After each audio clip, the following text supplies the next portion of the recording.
Hello, I'm Omid Tasbaz. I intend to introduce zone-based federated learning in indoor positioning.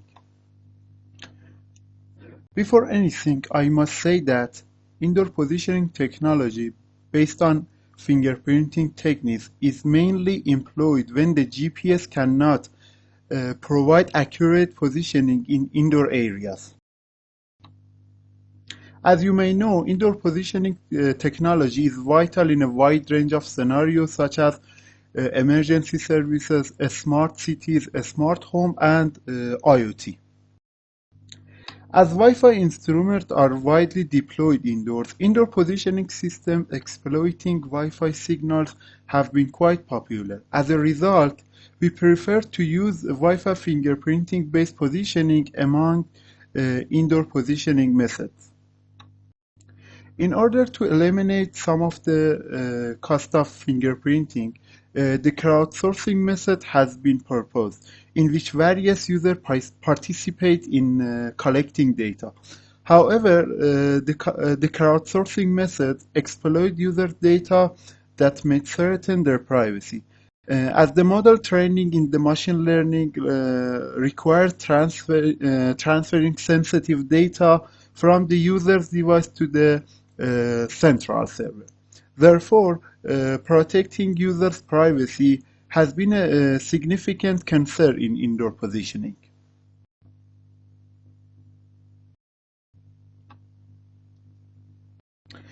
Unlike traditional centralized machine learning techniques in which all local datasets are loaded on a single server, federated learning trains an algorithm on a multiple decentralized edge devices or local server without need to exchange raw data between them.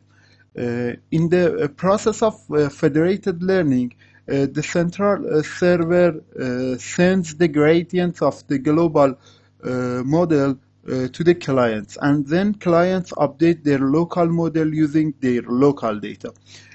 Federated learning has been introduced as a solution for a privacy-aware indoor positioning system. However, there is still a risk of privacy violations when transferring the model gradients between the clients and the central server in the federated learning process.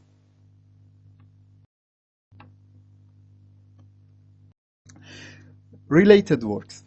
In recent years, many studies have been conducted to preserve users' privacy in indoor positioning systems. Federated learning has been introduced as a solution for protecting users' privacy in various applications since 2017. Incorporating federated learning in indoor positioning was first introduced in 2019. Although federated learning preserves user privacy to a large extent, the leakage of users' location information by knowing the transferring gradient between client and the server also may cause a violation of users' privacy.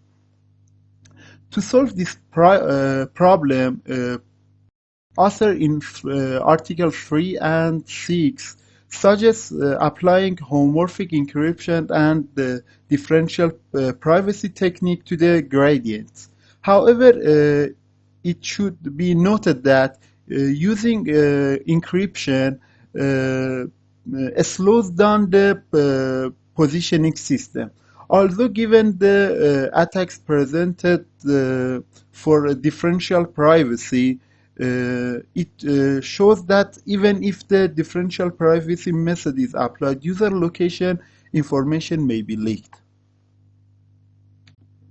Purpose zone-based federated learning. Most indoor areas such as shopping malls and university can be divided into a smaller zones such as rooms, corridors, and so on, partitioned by walls. People who visit such places are mainly looking to find a specific zone. For example, a person who enters a shopping mall may be looking for a store or a shop.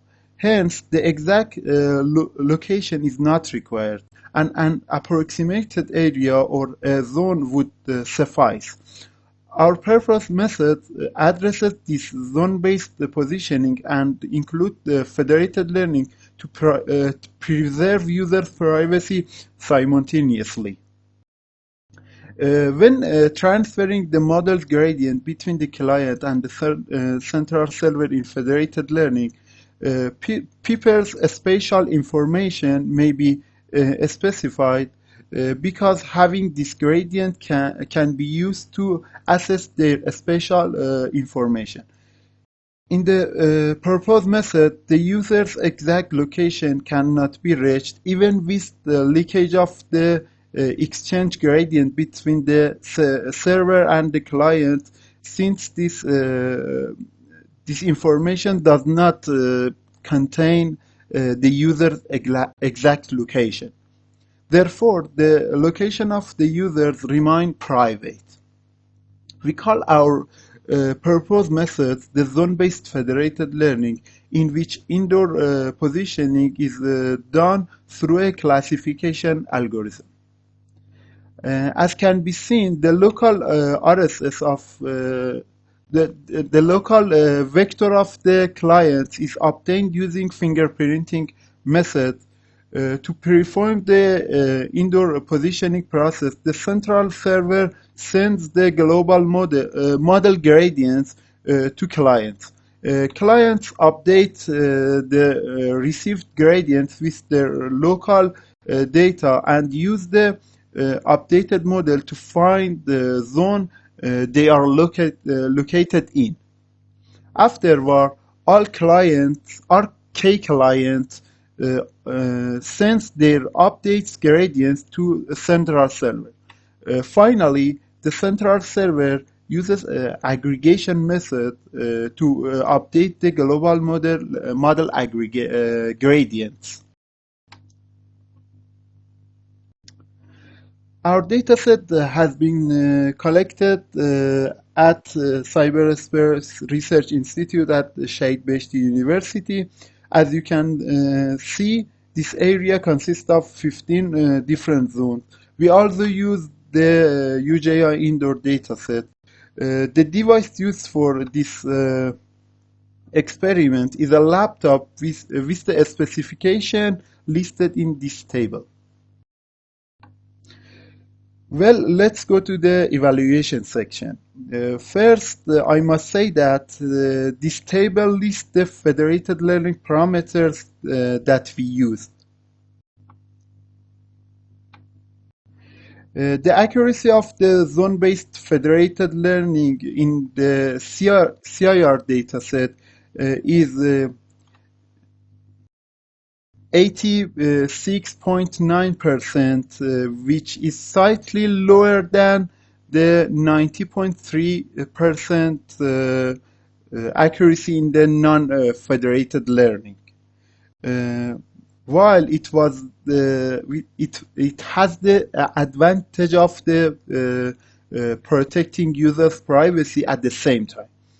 Although the accuracy of the MLP in the non-federated learning mode 80.1% for UJI indoor dataset, and the accuracy in the federated learning mode is 80.5%.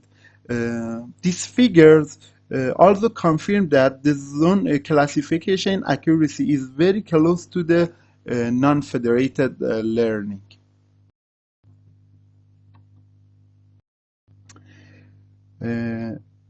Now I want to talk about the effect of the location of access points on indoor positioning accuracy. The confusion matrix based on actual and predicted zones is also plotted in this figure for CIR dataset. The number of samples on the main diagonal indicate a high amount of samples are accurately predicted. However, some samples outside the main diagonal are not predicted correctly. The reason for that is the symmetry of the buildings relative to the location of the access point, which leads to erroneous predicted of some location. For instance, this error occurred in zone 5 and zone 6. As they are symmetrical from the access point of view. Therefore, the location of access point play a significant role when the building is symmetrical, as it affects indoor positioning accuracy.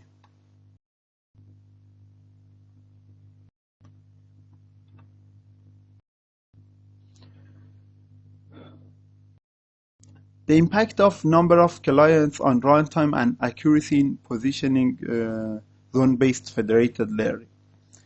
Comparing these figures shows that the amount of data assigned to each federated learning client scientifically impact the accuracy of the model. For instance, with 3 federated learning clients in the figure on the right, 86.9% accuracy for the CIR dataset can be achieved. However, with the same number of clients, with the same number of clients in the figure on the left, only 75.2% accuracy for the CIR dataset is achieved. This stems from the fact that the clients in the figure on the right have much more data compared to the corresponding clients in the figure on the left. The points I mentioned in the previous slide were using the CIR dataset, but they are clearly true for the UJI, indoor localization dataset as well. We first compared studies using federated learning to protect users' privacy in indoor positioning system. In addition, we proposed zone-based federated learning to protect users' privacy in indoor positioning system. In this method, even if users' spatial information is leaked out through the transferring models gradients between the client and the server, the location privacy of user is still preserved. The results indicate that the accuracy of the suggested method is very close to the centralized model in terms of performance, while it protects the privacy of user at the same time. In this slide, you can see the references that have been used, and finally, thanks for your attention.